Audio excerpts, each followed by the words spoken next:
everybody. It's Safi and Marco, Dish Out on the Movies. And today, we just watched Hell's Kitchen, Season 23, Episode 11. And I don't remember the name of it, but it really doesn't matter, actually, with the content of the episode. Okay, well, today, the teams, first of all, they had to, and I guess it was Chef Ramsay picked the pairings. He picked out, they have a red team. No. What?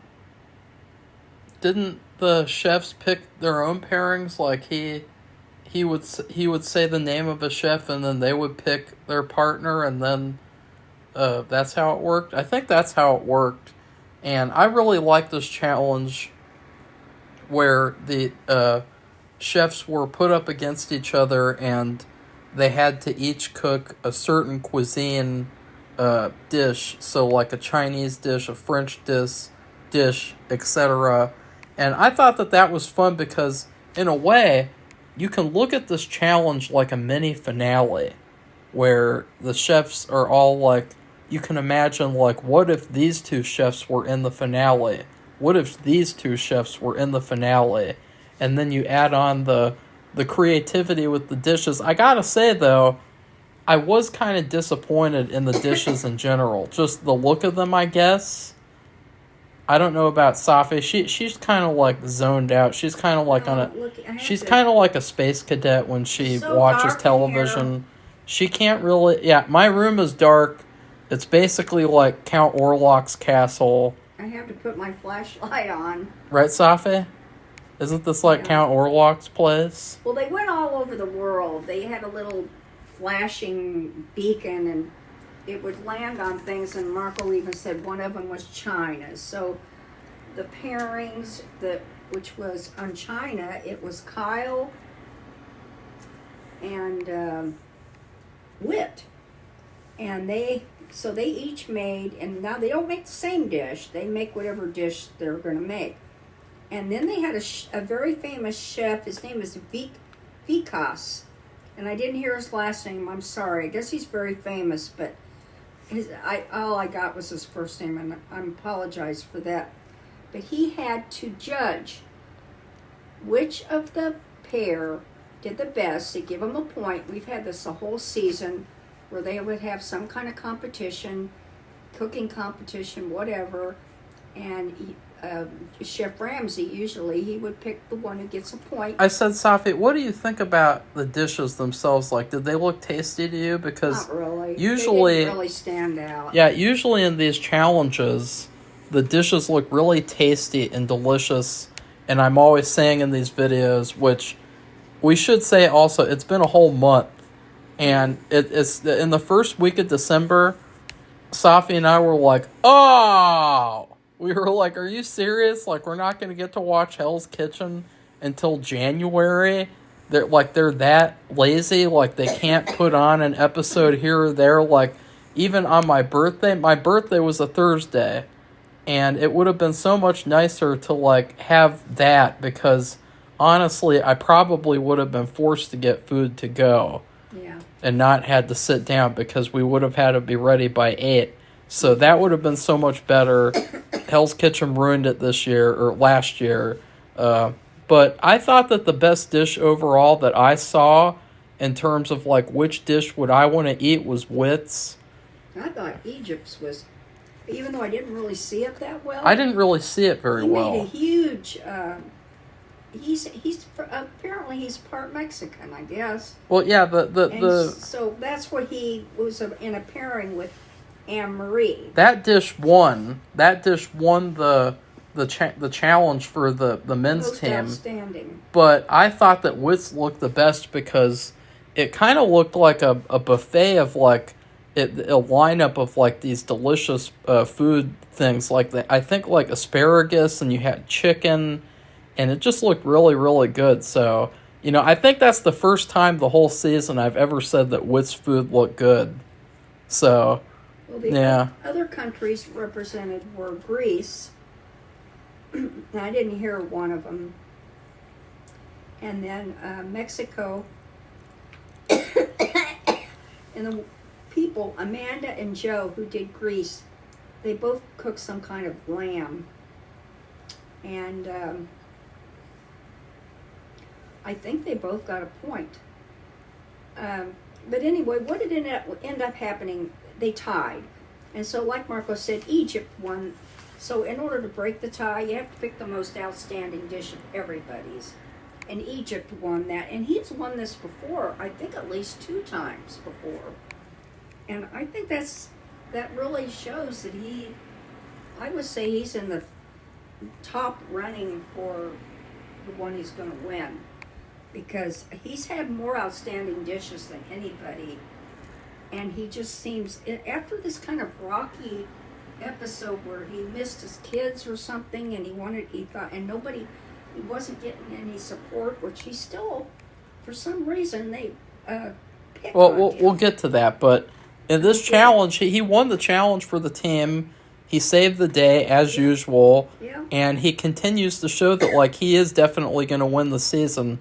I swear to God, the one person, or actually, the 2 people I will be mad if they win the season are Amanda and Brandon. I don't like both of them. I'm not saying as people, but as characters on this show, Brandon, as people in the comments have pointed out, he's the number 1 opponent against Egypt. He doesn't like Egypt, and who knows why. and then I don't know why. And up until tonight, I thought he was a strong candidate. Yeah. But not anymore. Amanda is consistently mediocre, though. Yeah. Like, she's never been someone you could say, wow, Amanda should totally get to the finale. But Brandon, he was pretty impressive before this episode. So yeah, he acted like he was on another planet. Speak up, Safi. He had to do. I can't explain what each team had to do. Do their cooking for. They were having charity dinners, and the charities were, one was the American Heart Association, the other one was Special Olympics. So the blue team got the Special Olympics, and the red team got the heart charity. And so, but they cooked the same thing. So let's say, but what they did, they split it up. So on each item of the meal, you got one person from one team and one person from the other team. They both made, like say there was some kind of steak.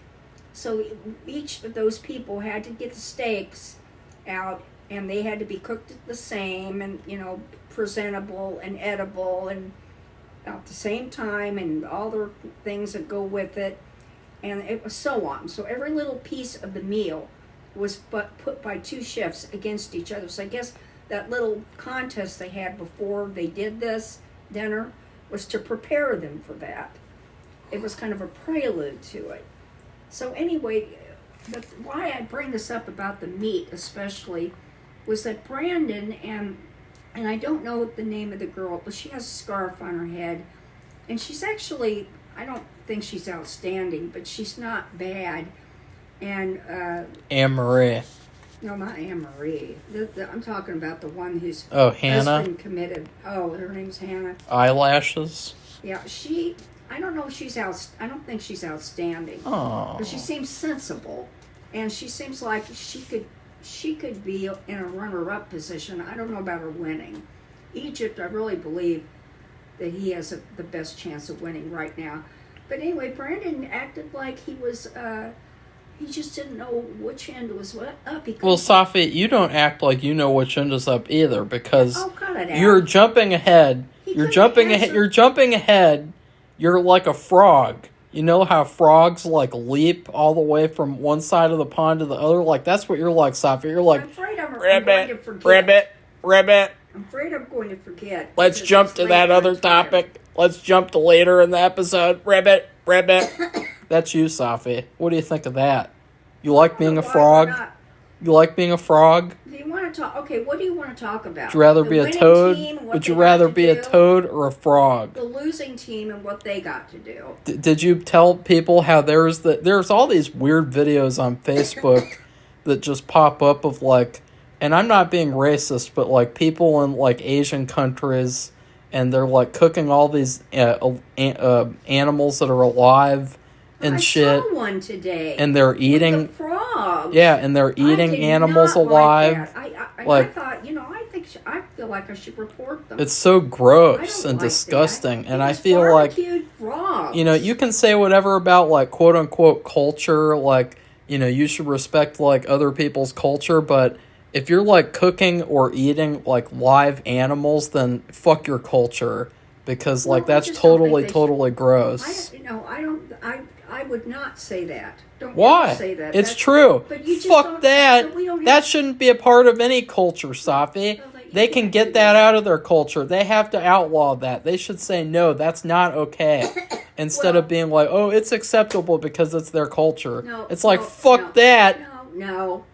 Fuck that. I'm not going to say that, but I will say, I don't want to see that, and I don't think that should be allowed on YouTube. She put, and I showed Safi because I thought Safi needs to see this because she's a frog. I don't like that. This woman goes up to this big bowl, and she takes all these live frogs and puts them in a big thing of ice, and then drowns and puts them under the ice, and then drowns them in Fanta soda, and then covers the thing so that they freeze to death and drown in soda, and then she barbecues them, and it's like, wow, that just made me want to like vote to nuke whatever that country is. That's terrible for you to say. That's very.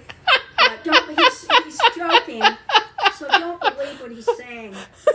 You don't ever criticize what other countries do with their food or anything. Are you else. serious, Safi? I can't criticize that. We don't need I to see. I can't criticize that. We don't need to see it. No, we That's- do I need don't to think see it's it because appropriate. we do need to see it because we need to say no. That's not acceptable. You should not be allowed to do that. Excuse me. There's no reason. There's no actual legitimate reason you could say for cooking live animals or eating. I saw the other day there was this guy, and he had this pasta with live crabs. They're little crabs, like little tiny crabs, and they're alive. And he was picking up the live crabs with pieces of pasta and eating them. Oh, God. Eating that while they're alive. I'm sorry, but there's no legitimate reason for that. But anyways, I just thought I should... We don't need to see it. No, they don't need to do it. I can't do that. That's wrong. Why? No, it's not. It's not wrong at all. Fuck that. That's not a part of culture. Culture is like dancing. Culture is like dancing and putting sugar in your sweet tea. It's not like cooking live animals and eating live animals. And so I just wanted to talk about that because we haven't done any video for that, so this was like a good time to talk about it. Because Safi's a frog. Talk about you're really something. Because it's about food. It isn't. Nobody cooked any live animals in this episode. No, but it's just nothing to do with anything. But I said you're a frog, and I said, oh yeah, remember that video I showed you today? I didn't care for that, and I felt like I needed to complain. And I see those videos all the time too. I don't agree with that. All the time. Because if somebody did something like that in our culture, we would kill them. No, they would go to jail. And we would kill them. What you're doing is you're abusing animals. You ever seen Shawshank Redemption, Safi?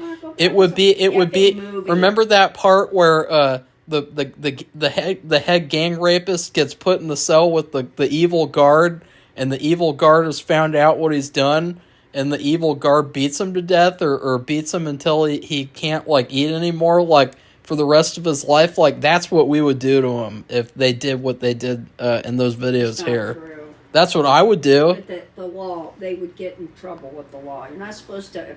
I'm not sure how it works, but I thought this was like a federal thing, but maybe it's just more localized, like by state, where you can't abuse animals. It's against the law now. And if you're cooking a frog live, wouldn't that be abusing an animal? Yeah. But then what would people say? People who are vegans or whatever, or even PETA, about killing animals for their fur, or about cows. What I would like to say is, for the challenge, the team that won, the men's team, let's get on they the got real to thing.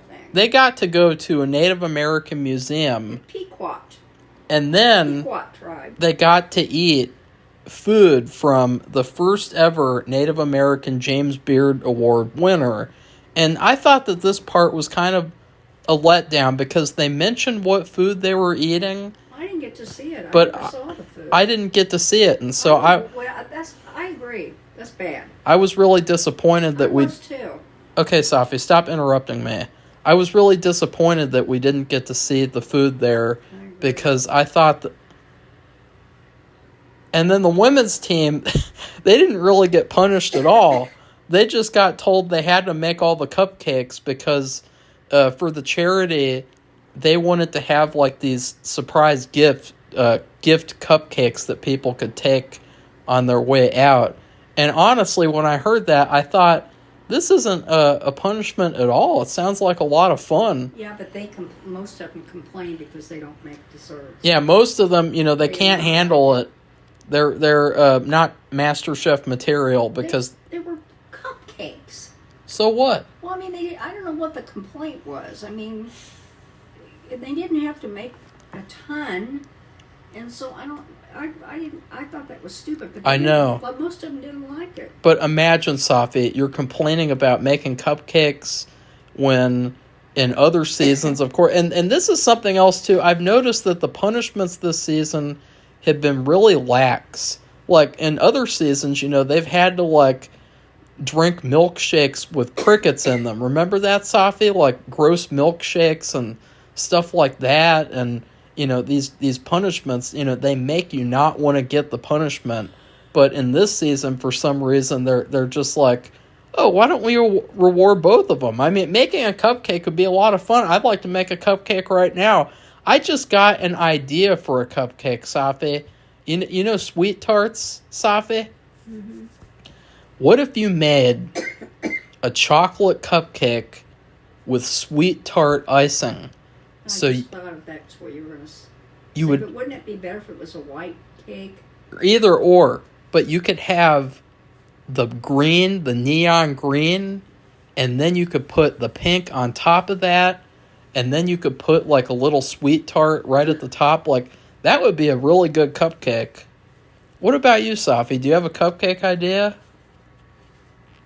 Well, I think just... what was the cupcake they made, though? I don't know. I thought that was odd. It had Bailey's liqueur in it. That's right. They made sure to feature that. Yeah. They used Bailey's chocolate liqueur in all of the cupcakes, which I don't know. I don't know how that would taste because it's alcohol. And so the cakes would have... was it the cake and the icing or just the icing? Or I don't know. Or what? I can't remember. They weren't real clear about it, but I don't know if I'd want an alcohol flavored, no matter what it was. I don't care if it was chocolate. I don't know if I'd want that alcohol flavor in a cupcake. I don't know. I can't say for sure. If anybody's ever had an alcohol infused or icing or the cake part of cupcake, let us know how it turned out. Well, Wick complained a lot about the punishment. She doesn't make cupcakes, obviously. This was where Michelle came in, and Michelle said, she said something like, you can teach cooking, but you can't teach good attitude or something. Mm. And I thought, wow. Michelle is a sous chef. She's kind of underwhelming. She just comes in and she's like, hey,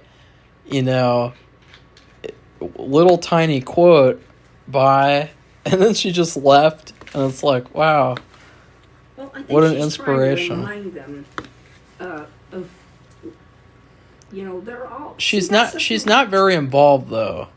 I know, but the thing about these chefs in this particular season is they're all doing some major job wherever they're from. They're not like in Master Chef, where they've never been in a restaurant before, or they've never had this. These are all professionals. So you have. She's just that woman that Mark was talking about. She's reminding them of really who they are. They're not where they want to be. They're in this competition because they want to be this special chef working for Chef Ramsay. That was the most bizarre For example, this making cupcakes. They shouldn't be complaining. Safi, they have to take the punishment. They have to do what they have to do to win, right? Safi, that is the most bizarre comment you've said in this video so far. What I have to say is, if they want to win, they have to do what they have to do. They can't complain about it. And how is that going to help them make a cupcake? Well, I think it's a good experience. If they're not used to making them, the particular chef, then maybe this is a good experience for you. That you do. What if this comes up in the final? Well, see, I think I remember Michelle, speaking of the gross milkshakes, I think that Michelle had to drink one in her season. She had to drink a disgusting milkshake, and I think she drank the whole thing, and it was like one of the only times in the whole season she ever screwed up, and she owned up to it, and I think at that point, other people on her team didn't want to have to drink the milkshake, and so she did it, and then it made them look bad. So she's actually speaking from experience. I guess so, yeah. Well, I just wish she would be a little bit more involved, like a little bit more featured. Like, she just comes in, says one thing, and then she leaves. She's like a cameo. She's like a cameo sous chef. And I prefer... I think my favorite sous chef was been that girl with the glasses. She's been the best one. I also like Jason from last year. Safi doesn't really know them because she's too focused on Fallout. I used to watch Hell's Kitchen. She watched it for one season. But they were smoking. One season. Too many smoking. Safi couldn't handle it. These were all a bunch of different seasons. Okay. I didn't think it was fair because I was thinking, now Chef Ramsay doesn't smoke as far as I know. And like Aaron, I don't think he smokes. And I can't ever say that Joe is a chef. He's just a restaurateur. He's a restaurant owner. Anyway, the thing is, if you smoke, it affects your taste and your smell. And I don't see how you could... What about that woman who's always pregnant? That Daphne woman. She's always pregnant. She doesn't smoke. Maybe she does a little bit. I don't believe it. Maybe she eats candy cigarettes. Well, that's one thing. What about Christina Tosi? Or what about that former fat guy, that Graham? Graham. He probably didn't smoke. No. You just ate too much or something. So anyway, when it came to the big night, the big dinner, people were kind of all over the place, honestly. Like, I had a hard time keeping up with, like, oh, this person made this mistake, or this person wasn't doing this properly. But the thing that really stood out to me out of all the things that happened on both teams was Gordon told Anne-Marie that her scallops were burnt. Yeah. And Anne-Marie was like, how are they burnt? I was shocked. And he was like... Because you don't tell him. If he says something this one way, and you can see it. I don't know. I don't like scallops. I don't make scallops. But I could see it from watching the TV. They were burnt. And she didn't think they were overcooked. And she's arguing with isn't he a Michelin star chef? Well, she claimed later on she wasn't arguing, but I don't know. To me, like she was. I really don't know. And I think that the thing of it is that why would you even say anything if Gordon said that? Like, if Gordon came to my house to eat and I overcooked something and he told me, I wouldn't question him. I would go recook it. Like, I'm seriously. Especially if you're in a competition to win, you wouldn't be criticizing. In fact, you know what you're doing? You're biting the hand that feeds you. And he's the one who goes home. Yeah, that's right. I mean, what was she thinking? I mean, that was like an automatic. That's like something where it's like, it would turn you off for the rest of the season. Like if you're Gordon, like you look at her. you I look don't at her care. and it's like, that's the girl who disrespected you. And who questioned, like, oh, how are they burnt? Like, I mean, they showed them. I feel, too... I'm not a chef, but I could tell that they were burned. He's being a little nicer this season, because I feel like in past seasons, he would have thrown her out right then and there. I just think because they're already professionals. Oh. And so he gives them more of a respect than he would people who were not as... didn't have as good at jobs as they do. So they have more power. But that really stuck out to me. I thought that was like the number one boo-boo out of everyone. And then, let's see, on the men's team... Well, Brandon, this is... Brandon sucked. Earlier, Marco said I jumped ahead. I guess I did because now we're talking about this. Ribbit! But he and the girl, Hannah, were in charge of each team, were in charge of the filet mignon, maybe that's what that was. And for some reason, he was like in a different zone, or he was frozen. And he almost set himself and everybody else on fire. And he even said it too. He said there's a thing of oil, and there's all this cooking around, and it's a recipe for disaster. And after he said it, everything caught on fire. And so Gordon had to run over there and do some quick whatever he did to put out the fire, but he just acted like he froze. And they had 8 minutes because they talked about this. He said, "Hey, you have to have this ready in 8 minutes." And you know it has to be, what was it? Is it medium? It's not medium well. It's medium rare, right? So they can't cook that long because they have to be medium rare. That's the chef's way to do things, apparently. And he couldn't compete, and they had trouble. He looked like a deer in the headlights. He was just frozen, and I was kind of shocked because it was the first time I've seen him really being weak, and I really don't think he's going to get it, because I think he really showed his weakness right there. Joe didn't do well either. I wasn't really keeping track of that, but something with scallops. But it's really funny, as I've said in other videos, last season everyone had trouble with lobster, and this season everyone has had trouble with scallops. Every single person. And yeah, they showed some properly cooked scallops. I really like scallops. I don't know who cooked them, but they all looked perfect. They all looked the same. They had a little light brownish, like a tan color to them after they cooked the amount of time. They were all uniform. I mean, they're all the same. On my birthday, I had a hibachi bowl with steak and scallops. Is like a surf and turf, but with scallops instead of lobster. And they're like these little tiny scallops, and I love scallops. I think that they're really good. I don't really like them a lot by themselves. Like sometimes, like I think that they can be a little bit underwhelming. I mean, you'd have to eat like 10 of them to feel like 10 like big ones to feel like satisfied. But like I had a bunch of little ones with the steak, and I had a little bit of shrimp too, and it was really good. So they knew how to cook scallops at this Tokyo Grill buffet place. All right, Safi? Safi didn't eat scallops. She ate. I don't like scallops. What did you eat, Safi? What was your hibachi bowl? Chicken? Yeah. Flies? You know, like a frog would eat? Ribbit, No, ribbit, Marco. ribbit, ribbit. No. What? Let's keep And going then with the episode. I Amanda, can't finish. Amanda sucked too, as usual. She's just like consistently trash.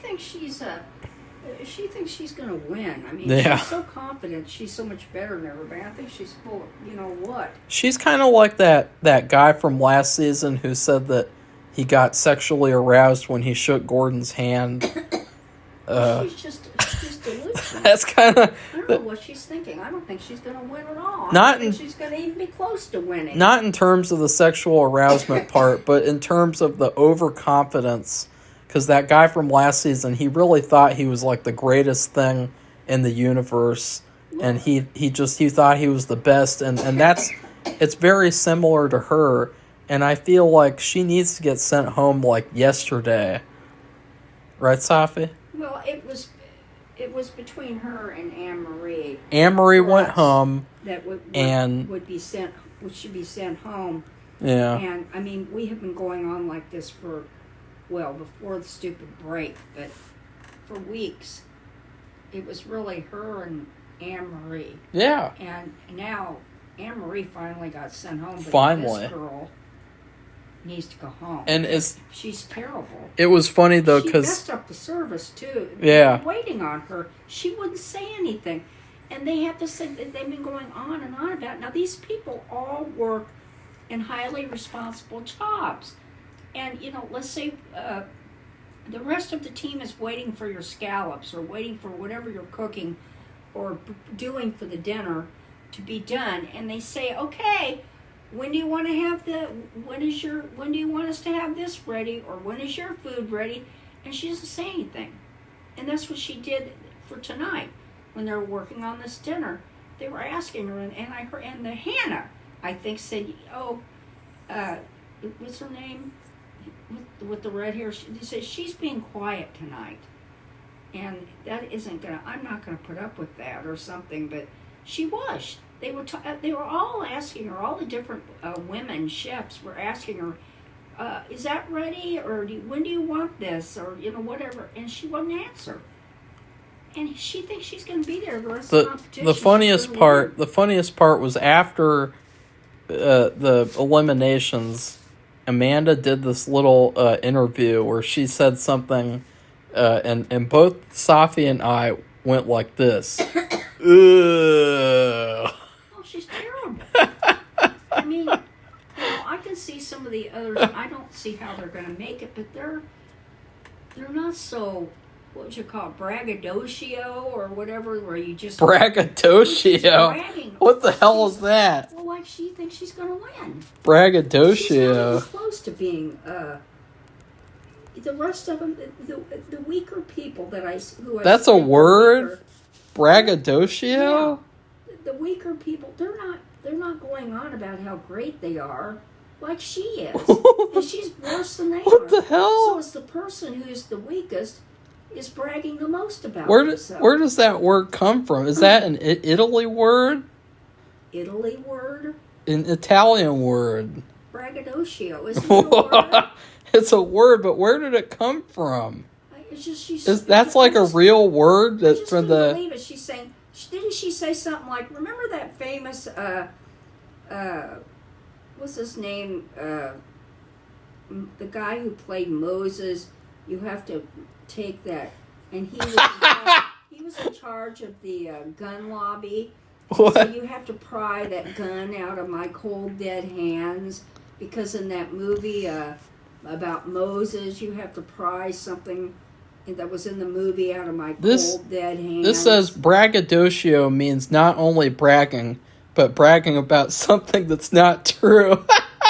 Well, she thinks she's better than everybody. That's hilarious. She said, I'm like, what's she talking? I don't know what he's laughing about, because he thought she was full of crap, too. It sounds like a foreign word. It sounds like an Italian word.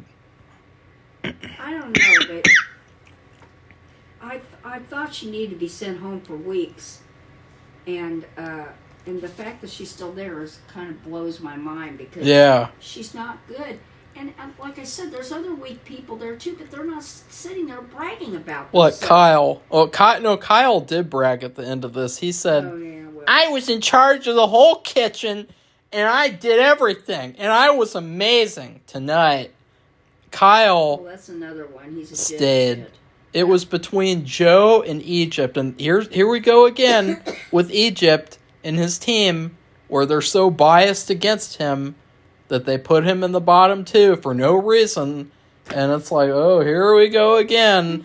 And Gordon, most outstanding dish. To me, it's an embarrassment for them. It is an embarrassment. Kind of mistake. It's a constant embarrassment because they've done that the whole season. I don't even think like 1950s racists would do that to Egypt. Like, I think if he was on a team with like 5 other KKK members, I don't even think they would send him home. I think even people in the KKK who are racist against him would be like, you know what? He's a good chef, and we need him here to win. Right, Safi? You gotta admit that, Safi. Even they wouldn't. Even they wouldn't. What's funny, though, in the same episode that they put him down at the bottom, he got the outstanding dish, and he's the one that helped his team to win. Yeah. Because if he hadn't because what happened was some of the people tied. Remember we talked about the pairings? They paired one member of one team with a member of another team, unless they made dishes that were like Chinese dishes, or they made Greek dishes. And you know what his team gave him in exchange for that? They gave him "fuck you," and they're gonna send him home. And Gordon actually teased him, and he said, "Egypt, back in line." And I was just laughing because it was like, I think Gordon did that on purpose again to embarrass the other people on the team. And he probably is, because you can see that it's petty. Yeah. I was shocked that he picked him, because he didn't pick Brandon, did he? Mm-mm. And Brandon is the one I told you acted like he was a deer caught in the headlights. Yeah. And when they were doing that steak. And, I mean, everybody was staring at him. It's like he's holding everybody up, because he almost caused a fire. And that was like a big thing. In other words, it was very noticeable to the people out in the restaurant. They could see the fire. I'm not going to say anything about this season, but this is going to be the last thing I'll say before I give my rating and say bye-bye. But there's a lot of things that chefs have done throughout these episodes that I feel like in past seasons Gordon would have kicked them out immediately.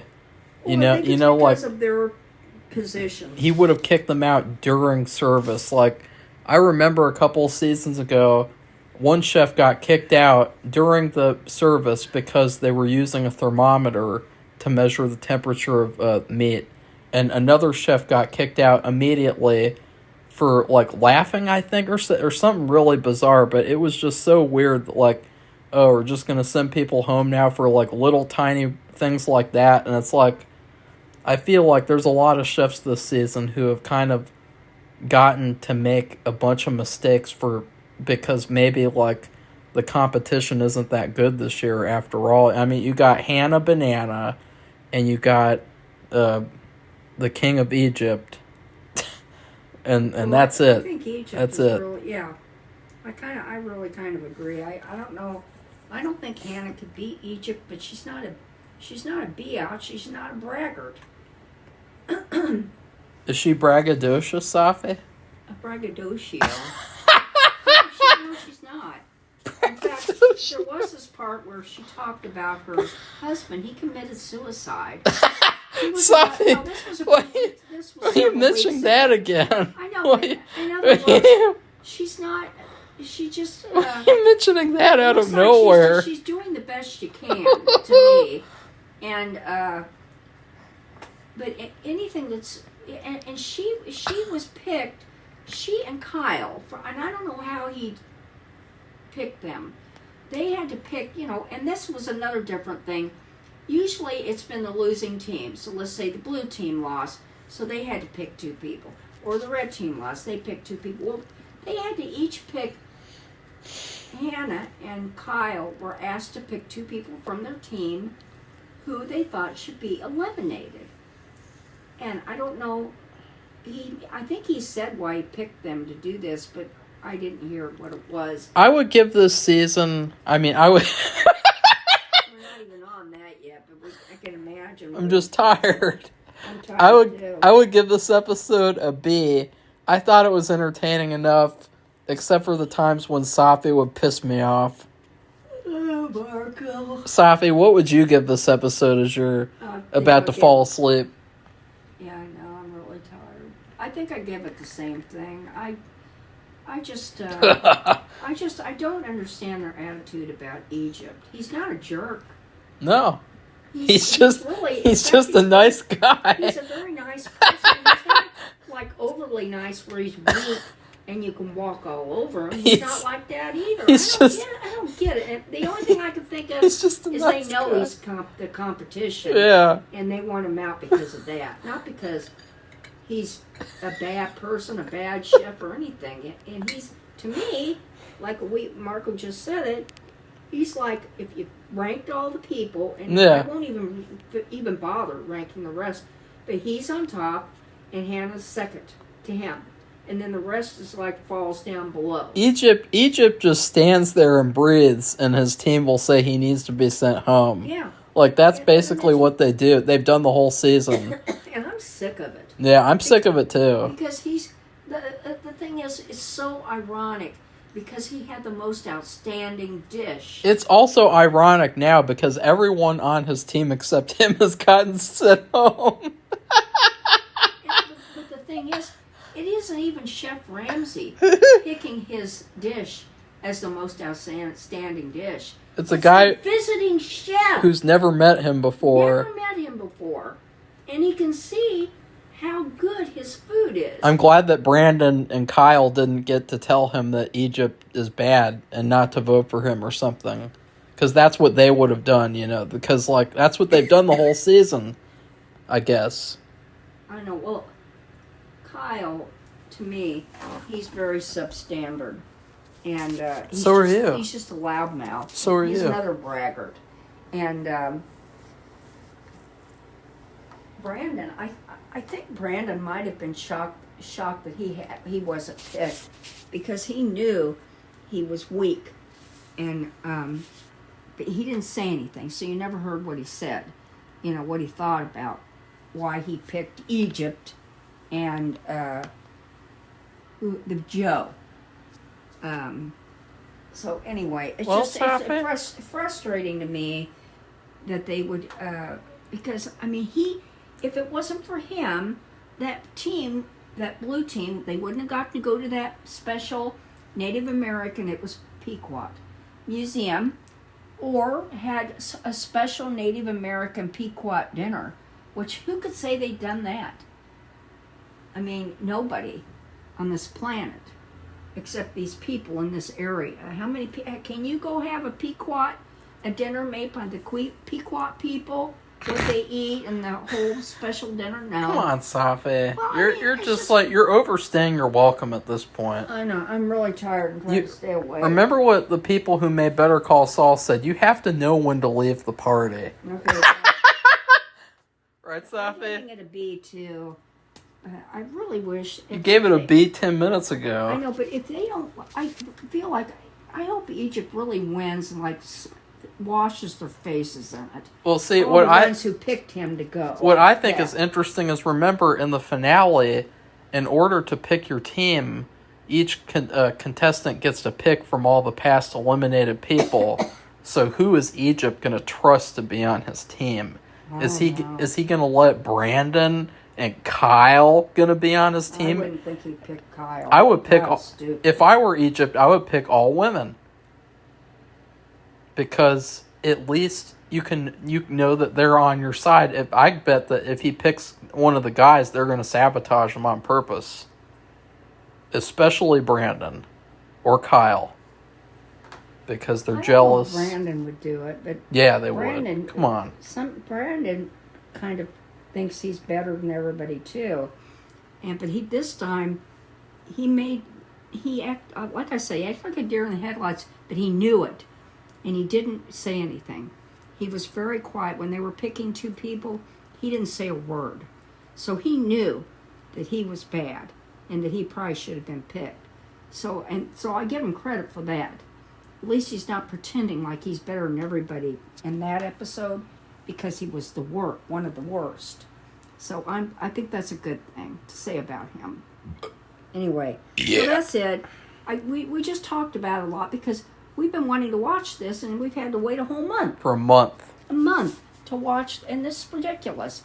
Because sometime, I mean, they, usually when they delay these episodes, there's like a special election. Maybe it's an election day. There's nothing. There's nothing. Some kind of sports competition. Anything. There's nothing. Yeah. Oh, the holidays. Well, the holidays weren't all the 4 weeks. Yeah. Of the time it's not been on. it wasn't Christmas every week. It wasn't New Year's Eve every week. So they could have put it on, I think. So I thought that was stupid. So anyway, if you like this video, give it a thumbs up and become one of our subscribers. We are on number, how many subscribers do we have, Marco? Let me check. 652. 652. Yeah. So we have 652 I subscribers. just had someone tell me, because I didn't like Nosferatu, someone told me that I don't have any media literacy. I don't care. That's like that. Just so you guys know, if you people in the comments ever hear people mention something like media literacy, that's what film Twitter retards say all the time. They talk about media literacy, which is just basically like I'm pretentious and I have my own head up my you-know-what. Because, like, media literacy is like a bunch of bullshit. There's no such thing as media literacy. That's I've never heard of that That's a before. Fabrication. Fake news. Well, I've no never one cares. Heard of that, but I did not like that movie. It sucked. I was It very was bad. disappointed. I was really looking forward to watching I it. was too, and I thought it was a huge letdown. It was a waste of time, waste of money, waste of talent, and it was a big piece of trash. And I think it's just really, like Longlegs, just like Alien Romulus, these horror movies that come out and people say they're great, they're terrible. Yeah, I don't get that either. And I don't know who they're trying to impress or who they're trying to fool. Because I'll tell you, they might say that today, but in 6 months, are they going to say the same thing about it that they did today? I don't believe it. I don't know. And the thing is, what we want to do, or what I want to do is, we just watched this. They called it Nosferatu, okay? We watched it, we reviewed it. In fact, Marco had his own separate huge review. And then on New Year's Eve, I talked about it for an hour. I watched it and reviewed, and I was like, I go to bed early, and so I was like half asleep. No, I reviewed it hours before Safi and I reviewed it. So I reviewed it twice in one day because I was so upset about it. And I rarely ever do something like that.